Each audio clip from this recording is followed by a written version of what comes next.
अस्सलाम वालेकुम, आप देख रहे हैं स्पोर्ट्स बज़ और मैं हूं लुकमान अली। पाकिस्तान सुपर लीग इस वक्त चल रही है और पाकिस्तान सुपर लीग में तगड़े मुकाबले देखने को मिल रहे हैं। और आखिरी अभी मुकाबला हुआ लाहौर में, जिसमें लाहौर में शिकस्त हुई है, पेशावर ज़ल्मी ने शिकस्त दी है। लेकिन अब नेक्स्ट मैच यानी कि आज जो मैच होने जा रहा है उस पर बात करेंगे। और आज भी एक तगड़ा मुकाबला है, Karachi Kings versus Quetta Gladiators. और दोनों टीमों को देखा जाए तो इस वक्त कराची किंग्स पॉइंट्स टेबल पर दूसरे नंबर पर मौजूद है और उसके पॉइंट्स हैं 6 और उसने मैचेस खेल रखे हैं 5। जबकि हम बात करें कोयटा ग्लैडिएटर्स की, उसकी बात करें तो कोयटा ने अभी तक 3 मैचेस खेले हैं और उसके पॉइंट्स सिर्फ 2 हैं, यानी कि एक मैच कोयटा ग्लैडिएटर्स ने अभी तक जीता हुआ है। तो आज की टीमों में देखा जाए तो कौन ज्यादा फेवरेट है, कौन ज्यादा बैलेंस टीम रखता है, इस पर बात करेंगे। और इसके साथ साथ कुछ और भी हैं खबरें हैं शुएब मलिक के हवाले से। मोइन खान बोले हैं और शुएब मलिक खुद भी बोले हैं अपने बारे में कि वो फिट हैं, खेलना चाहते हैं। जब जब किसी क्रिकेटर को मौका मिलता है तो वो खेलता रहता है। तो उन्होंने अपनी परफॉर्मेंस पर भी बात की है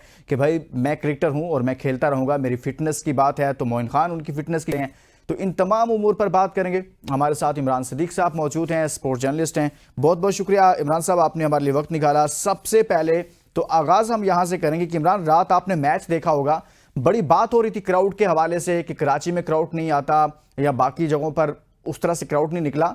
कल के मैच में गो के लाहौर कलंदर्स को शिकस्त हो गई। आपने कैसा देखा कि पब्लिक निकली? इसका फ़र्क क्या है, कराची में क्यों नहीं निकल रहे लोग और लाहौर में क्यों लोग मैच देखने के लिए आए? बिल्कुल देखें, कराची में ये क्योंकि ज़्यादा लंबा अरसा हो गया है, ये थोड़ा सा मसला है। थोड़ा सा लोगों का भी इंटरेस्ट कम हुआ है, थोड़े से स्टेडियम के भी मसाइल हैं। इसमें कोई एक चीज़ ऐसी नहीं है कि हम उसको बिल्कुल उसको मौजूद इल्ज़ाम ठहरा दें कि सिर्फ इस वजह से क्राउड नहीं आ रहा। इसमें मल्टीपल चीज़ें हैं, जिसमें ग्राउंड के कुछ इश्यूज हैं, कुछ लोगों के इंटरेस्ट कम हुए हैं, कुछ ये जो बाहर स्टेडियम के मसाइल हैं वो थोड़े से हैं। तो मेरा ख्याल है कि जिस तरह मोहसिन नकवी ने ऐलान किया है कि लाहौर की तरह ये एक स्टेडियम बनाया जाएगा, नेशनल स्टेडियम कराची, तो अब पाकिस्तान सुपर लीग के बाद जो फेज 2 इसका शुरू होगा और जब इसका व्यू बेहतर होगा, जब इसके मामला ठीक हो जाएंगे, तो मेरे ख्याल है फैंस जो है वो फिर वापस आ जाएंगे। दूसरा एक बड़ा स्टार्स का भी मसला है। आप देख रहे हैं पाकिस्तान सुपर लीग में, अगर हम ओवरऑल देखें तो आपको कोई गिनती के 8-9 स्टार्स होंगे जो देखने में आ रहे हैं और मुश्किल से एक टीम में 1 या 2 ही होंगे। तो आपने देखा बाबर आजम की पेशावर ज़ल्मी का जब कराची में मैच था तो बड़ी तादाद में लोग आए। तकरीबन उस दिन अटेंडेंस 20,400 के करीब थी, जो हमें बताया गया है 20,400 के करीब। तो स्टार जब आपके आएंगे तो लोग मुश्किलात भी बर्दाश्त करके स्टेडियम आते हैं। बिल्कुल लाहौर को क्रेडिट देना पड़ेगा, जिस तरह से पहले मैच में बहुत बड़ी तादाद में लोग आए। मुल्तान में भी हमने देखा जो एक्सपेक्टेशन थी वो मुल्तानी जो फैंस हैं वो उस पर पूरा नहीं उतरे अभी तक। अगर हम क्राउड के हवाले से अगर पाकिस्तान सुपर लीग की बात करें तो रावलपिंडी और लाहौर का अपर हैंड है, मुल्तान और कराची जो है वो थोड़े से पीछे रह गए। सही होगा। अगर हम कुछ बात करें दूसरी जानिब पर, चूंकि कोयटा ग्लैडिएटर्स का मैच है, शुएब मलिक के हवाले से मोइन खान कह रहे हैं कि जी वो फिट हैं, बड़े तजुर्बाकार हैं। लेकिन दूसरी जानिब हमने देखा कि बड़े बड़े क्रिकेटर्स उन पर तनकीद कर रहे थे, जिनमें मोहम्मद यूसुफ का शुमार होता है।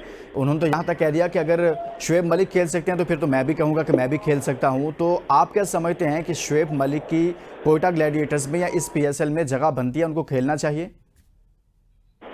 देखिए, फिटनेस तो एक 50 साल या 55 साल के शख्स की भी हो सकती है। फिटनेस मैटर मतलब इस एज में आके आपके रिफ्लेक्टिव ज्यादा मैटर करते हैं।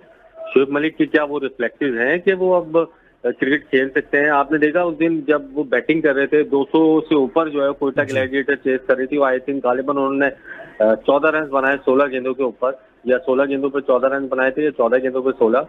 तो आपके रिफ्लेक्सेस भी बड़ा मैटर करते हैं। फिटनेस ठीक है, आपने अपने आप को मेंटेन किया हुआ है, फिटनेस थोड़ी सी बेहतर आपने रखी हुई है। लेकिन अगर आप बॉर्डर के उस तरफ भी चले जाएं तो धोनी भी अब आप ये कहेंगे कि फिट है वो और खेल रहे हैं, लेकिन वो रिफ्लेक्सेस उनके भी वो नहीं है। जिस तरह से वो मैचेस फिनिश करते थे वो उस तरह से अब नहीं कर पा रहे हैं। जिस नंबर पर वो बैटिंग करने आते थे, 6वें पे 5वें पे, उस नंबर पे बैटिंग करने नहीं आ रहे बॉलर्स की। और उनकी अपनी टीम जिसकी वो कप्तानी कर रहे हैं वो 10वें नंबर पर है पॉइंट्स टेबल पर, यानी कि सबसे आखिर में है वहां पर। बिल्कुल बिल्कुल। देखें, तो आपको खुद को ये डिसाइड करना पड़ता है कि आप जो है वो खेल सकते हैं या नहीं खेल सकते।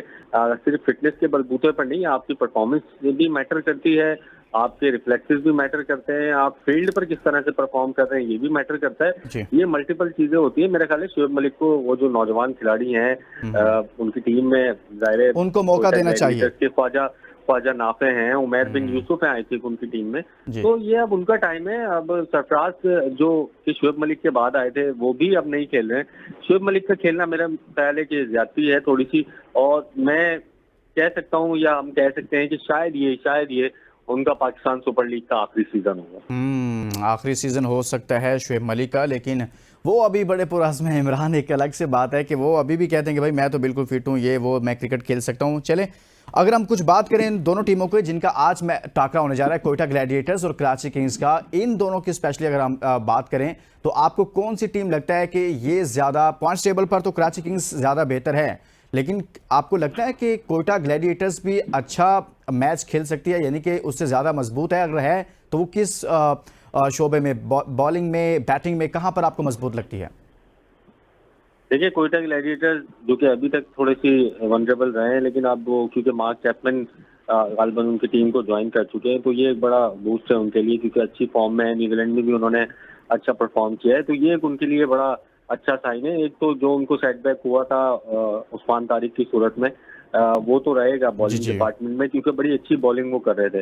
लेकिन मार्क चैपमैन के आने से ये है कि उनकी बैटिंग थोड़ी सी स्ट्रांग हो जाएगी, और उनके आने से आपके पिछले सवाल का भी आई थिंक जवाब जो है वो, कि शुएब मलिक को आपको पता है कि थोड़ा सा मजबूरी भी बन गई थी उनको 2-4 मैचेस खिलाना।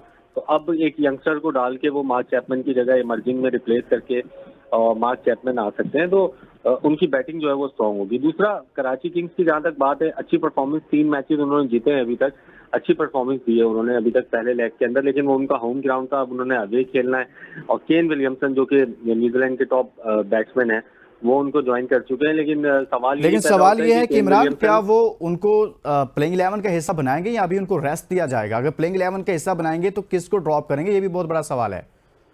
बहुत बड़ा सवाल है। देखिए, मेरे अगर आप Tim Seifert wicket keeper batter हैं, वो ड्रॉप नहीं होते। डेविड वार्नर कैप्टन है, वो ड्रॉप नहीं होते। जेम्स विंस जो कि अच्छी परफॉर्मेंस का मुजाहिरा कर रहे हैं, वो उनको भी आप ड्रॉप नहीं कर सकते। तो आखिर में ले दे के अगर हमारे पास कोई बचता है तो वो मोहम्मद नबी हैं, जो जिनको आप ड्रॉप कर सकते हो। तो मेरे ख्याल है मोहम्मद नबी की जगह खेलेंगे। लेकिन फिर दूसरा सवाल ये पैदा होता है कि क्या वो चौथे नंबर पे खेलेंगे या 5वें नंबर पे खेलेंगे, क्योंकि उनके पास टॉप 3 तो ऑलरेडी मौजूद है। तो चेंज हो सकता है। इमरान, आप साथ ही रहेगा, इस ब्रेक लेंगे और ब्रेक के बाद जब वापस आएंगे तो और भी बहुत सारी खबरें हैं, भारत से जुड़ी हुई खबरें हैं, अरशद नदीम, नीरज चोपड़ा और साथ में पाकिस्तान क्रिकेट से मुतल्लिक।